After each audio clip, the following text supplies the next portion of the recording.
Welcome to AIZN Breakdowns. Yeah, welcome. I'm Jessie Monroe. I'm James Blackwood And we are to ready. go deep into the mind of AIZN. Yes, we are. Today we're jumping right into, well, this really unique and captivating song that's just been living rent-free in our heads. We mean a song that's more than just music and words. It honestly feels like it's casting a spell as you listen. It really does. For this deep dive, we're looking at AIZN's new track, The Binding, and the lyrics. Yeah. So, wow, it's not just complex, it's like this carefully woven tapestry, drawing you into this really chilling story. Manipulation, fate, it's all in there. Totally. So our mission basically is to pull apart all those layers in the binding. We want to look at the imagery, the story that AIZN is building line by line. Think of us as your guides, giving you a shortcut to really get the depth here without you having to spend ages on it. Let's dive into this. Unsettling brilliance. Okay, let's kick off right at the beginning. Those opening lines, AIZN just throws you in. I cleansed the air before you spoke with ash and time and binding smoke. It immediately signals like ritual, premeditation. It's intense. It is. It's remarkably upfront, isn't it?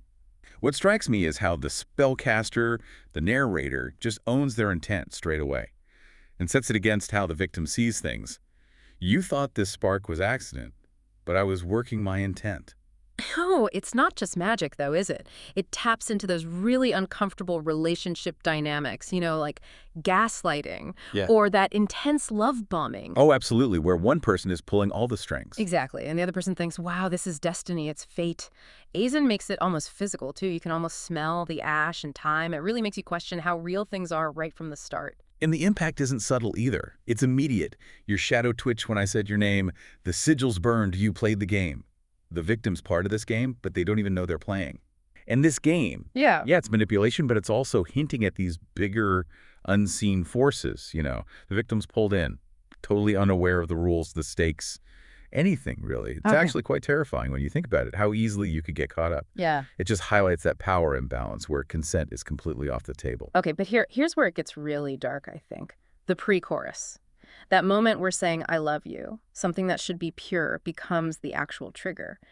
You said, I love you. I smiled so wide. That phrase unlocked the trap inside. I mean, talk about irony, weaponizing trust like that. Oh, the manipulation is masterful there. Just stunning. Taking that peak vulnerability, that ultimate expression of love, and twisting it into the key that locks the cage. It feels universal, that kind of deep betrayal. It's not just about a spell.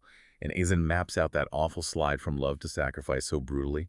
You kiss my hand. You call it fate. Now you're a name on the altar plate. That kiss. It becomes the mark of the victim. It's a total flip of what love should mean. The imagery is just devastatingly stark. So then the chorus slams in. And for the victim, well, what does it mean? It feels so final. It just lays out this new reality, doesn't it? You're bound now, boy, no turning back. I cast in silence, I track in black. You're tangled deep in a spiral thread. With every dream, you drift more dead. It's like there's zero hope. Absolutely zero. That feeling of inevitability, it's crushing. Yeah. And notice it's not a quick end. It's slow, insidious. With every dream, you drift more dead. It suggests this gradual draining away, like the spirit eroding, not just a physical death. It's more existential. Then AIZN throws in these occult details, right? 13 bells in a mirror cracked. Yeah, classic creepy stuff. Right. Adds that layer of authenticity, broken reality, bad omens. But then, the real twist, the meta part. You heard a song, but now you're trapped. It wasn't just rhythm, it wasn't just rhyme. It was blood and salt and borrowed time. AIZN's basically saying the song itself is part of the ritual. Whoa. Yeah. Like the song isn't just describing the binding, it is the binding. It's made of the same dark stuff, blood, salt, time running out. The art becomes the trap, pulling you, the listener, right into that dread. Okay, moving on. Verse 2.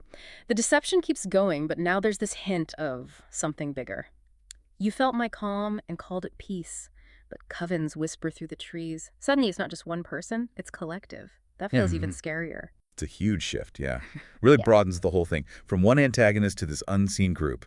We drew your likeness in red chalk dust and watched it crumble into rust. That we makes it feel so much more inescapable, like a whole hidden system is against this person. It suggests this long, drawn-out destruction done by a whole coven. It makes the whole thing feel less personal, more like being caught in some ancient grinding machine. Horrifying, really. But the spellcaster is still right there, totally committed. I bathed in moonlight, cloaked in mist. I wrote your fate upon my wrist. That's intense personal involvement, literally writing destiny on their skin. And then comes that line that just chills you. It explains the motive or lack of it. Not out of hate, we're far past that. Just ancient rules and witchcraft's pact. It strips away any personal feeling. It's not revenge, it's duty. Cold, calculated. Like ticking a box. I know, like it's part of some old tradition, just fulfilling the requirements of this pact. And somehow, the lack of hate makes it even worse. The suffering is just collateral damage from these ancient rules. No empathy involved, just procedure. Which leads us right into that second pre-chorus. It mirrors the first one, that same theme of twisted promises. You said forever, I said true, but not the kind that comforts you. Again, taking something meant to be comforting, forever, and making it terrifying. And this really makes you think, doesn't it, about language itself being used as a weapon. When a promise of devotion actually becomes the trap mechanism. You thought you found a soul to trust, you only found a mouth of dust. That betrayal, it's not just emotional, it feels existential. Realizing the trust was built on nothing, just ash. That mouth of dust image, so powerful. It says everything is just gone, destroyed, irreversible. Yeah. And then the chorus comes back after that, and it just hammers it home again. Bound. Trapped. No way out. It really reinforces that finality. Okay, let's look at the bridge. This feels like the final nail in the coffin, really sealing the deal. Your name's inside a woven knot, buried in soil that time forgot. That imagery. Deep, hidden, ancient magic. Your fate is literally buried and forgotten. It is. And what's so clever, so insidious, is how quiet the ongoing effect is. It's not flashy magic. It's a slow, constant presence. I whispered once and marked your breath. Now every silence brings you death. The horror is in the quiet moments, in the very air. It's a relentless erosion. And AIZN keeps that quiet devastation going. We light no fires, we chant no loud, we pull the soul out through the shroud. It's understated, which makes it almost worse than big dramatic chanting. It's clinical. Exactly. Clinical is the word. Efficient, methodical. Not a performance, just extraction. And those last lines of the bridge, just gut-wrenching. You thought you left, you thought you woke, but night's a door that never broke. It perfectly captures being stuck in a nightmare you can't wake up from. That night isn't just dark, it's the prison itself. Unbreakable. And finally, just to make sure we're all thoroughly creeped out, there's that whispered Latin outro. Fades out, leaving you with shivers. Oh yeah, the Latin adds this ancient, almost legalistic weight to it all. Nunc ligatus sub noctes, in tenebris cor tum vides. Which basically means, now you are bound under the night. In darkness you see your heart. Yep. He confirms the binding is total, permanent. But that last part, in darkness you see your heart, suggests the victim knows. They're aware. Forced to confront their own trapped heart in the dark is that final layer of psychological torture on top of everything else.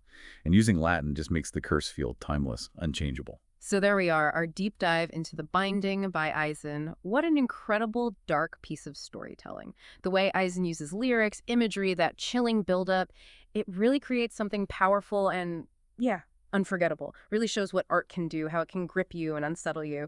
It really does. And leave you with a question, maybe, for you listening. How often do we mistake manipulation for real connection? You know, like the victim. How often do we maybe walk into a game without knowing the rules are rigged against us? Using our own vulnerability, AIZN just brilliantly shows that razor-thin line between being drawn to something and being trapped by it. Makes you wonder about those hidden currents in relationships, how easily a spark for one person is, calculated intent for another. That's a really powerful thought to end on. Thank you so much for joining us for this deep dive. Seriously, if you haven't heard it yet, go find AIZN's music, especially The Binding. Right. Hearing it after unpacking it like this, it just hits differently. And yeah, for more deep dives into fascinating stuff, make sure you hit subscribe. We'll catch you next time on The Deep Dive.